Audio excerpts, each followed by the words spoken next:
Inside silicon, the technology behind everything. Powered by Semiconductor. Chiplets. You've heard the term. They're being hailed as the big answer to the end of Moore's law, right?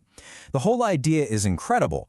Build these massive processors like they're Legos, just snapping together these tiny specialized little dies to create systems way more powerful than anything we could ever cram onto a single piece of silicon. And on paper, it's the perfect next step.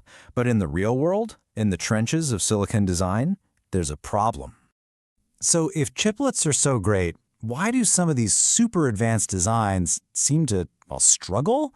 Why are we seeing these weird latency penalties, these tough thermal challenges, and these hits to power efficiency? And maybe most importantly, why have some of the GPUs built with chiplets not quite delivered that mind-blowing performance we were all expecting? To get to the bottom of this, we've got to look past the marketing hype and dive into the hard engineering realities. Okay, so to really get why chiplets are even a thing, you have to rewind a bit and look at the crisis that was hitting the traditional monolithic chip. Where every single transistor, every component, lives on one gigantic single piece of silicon. For decades, the mantra was just, make it bigger. But the industry was slamming headfirst into a massive physical and economic wall. It really created this vicious cycle. As chips got bigger and bigger to pack in more features, the chances of a single, tiny, microscopic defect ruining the entire die just went through the roof. That absolutely tanked manufacturing yields. And what does that mean? It means more wasted silicon, which drives up costs, all while designers were literally bumping up against the maximum size that the manufacturing equipment could even handle.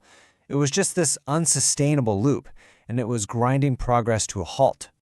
And so this is where the chiplet comes in. The whole concept is just pure engineering elegance. Instead of trying to build one single monstrously huge chip, you just break it apart. You disaggregate the design into these smaller, specialized functional blocks. So you've got your compute cores on one chiplet, your I/O on another, maybe your memory controllers on a third. Each one becomes its own manageable little piece of a much, much larger and more powerful puzzle. And this move, from that monolithic wall to this modular puzzle, was a total game changer. Because each individual chiplet is smaller, the manufacturing yield is way, way higher. And you can mix and match chiplets made on totally different process technologies. You can use the absolute cutting-edge process for your compute cores, but then use a more mature, way more cost-effective one for your I/O. On paper, it is the perfect solution. But this is where the trouble starts. So, in solving that huge manufacturing problem, we accidentally created a new, and honestly, a pretty formidable system-level one. Let's call it the interconnect tax. Because once you've broken your beautiful chip apart into all these little pieces, you have to stitch it all back together. And that connection, it comes at a steep price, and you pay for it in both performance and power. A really great way to think about this is to imagine a city. Inside a monolithic chip, all the components are in the same skyscraper, on the same floor. Communication is practically instant. We're talking picoseconds.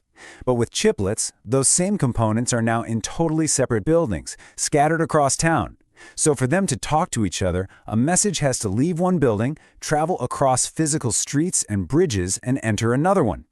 Every single step in that journey adds a tiny but absolutely critical delay. And look, this isn't just some clever analogy. This is what's physically happening. A signal literally has to travel through all these different layers of material and all these different interfaces. And for workloads that need super tight, low latency communication, think about the cores and caches in a GPU. These tiny delays all add up into nanoseconds of performance-killing lag. And get this, that trip isn't just slow, it's also a total power hog.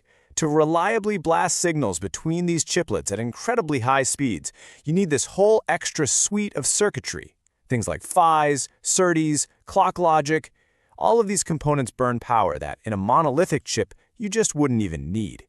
This overhead becomes a huge problem, especially in these massive, power-constrained data center chips. But the challenges aren't just about speed and electricity. Moving all that data around generates heat. And then physically assembling these miniature electronic cities creates its own set of very real, very physical problems. We're talking about heat, hassle, and some really dangerous hotspots. See, with a big, old, monolithic chip, engineers could be clever and strategically place the hot, high-performance blocks far apart from each other to kind of spread out the thermal load. Well, chiplets do the exact opposite. They concentrate all that power and performance into these dense, specialized little dies. And the result?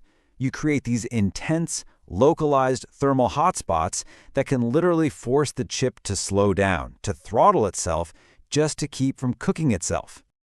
And this leads us to what might be the single most underestimated challenge of all. The spotlight is always on the sexy new chiplets, right? But the real engineering marvel and the real headache is in the advanced packaging that you need to connect them all together. I mean, we're talking about some seriously complex and seriously expensive technologies here. Things like silicon interposers, which are basically these tiny, high-performance circuit boards made out of silicon, or even stacking dies directly on top of each other in 3D. The engineering focus has totally shifted from just scaling the transistor to what we call system-level scaling, where the package itself is now just as critical as the silicon inside it. All right, so let's pull all this theory down to earth with a real-world example that a lot of you probably know really well, AMD's RDNA 3 architecture. This is the engine behind their high-end graphics cards, and it was a landmark design because it brought the chiplet approach to a mass-market consumer GPU for the very first time. So here's the breakdown of what they did. AMD put all the main graphics compute engines on one big advanced chiplet. They call it the GCD.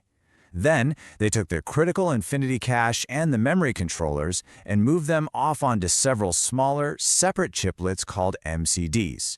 Now, from a manufacturing point of view, this was a brilliant move. It boosted their production yields by a lot. But this is the key takeaway. While they absolutely nailed the manufacturing problem, they ran smack into another one. That physical separation between the compute units and the cache introduced the exact communication penalty we've been talking about.